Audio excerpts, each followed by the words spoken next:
Welcome to the Startup Funding Espresso.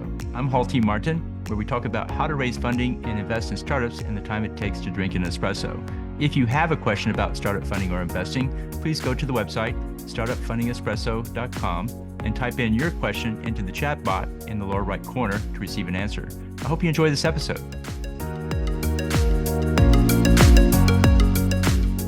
Hello, this is Hall T. Martin with the Startup Funding Espresso, your daily shot at startup funding and investing. The startup goes through several stages before it achieves product market fit and then scaling.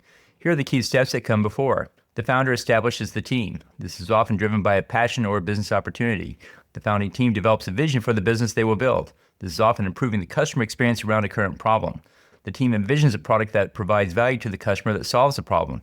The team tests the market by talking with customers. This often involves building minimum viable products and prototypes.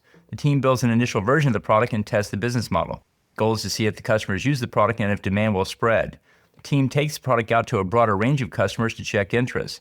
The initial customers are often family and friends, may be biased in their assessment of the product.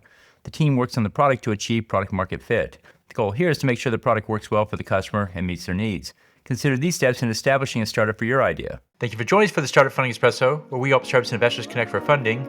Let's go start us into today. Hall T. Martin is the director of Investor Connect, which is a 501c3 nonprofit dedicated to the education of investors for early stage funding.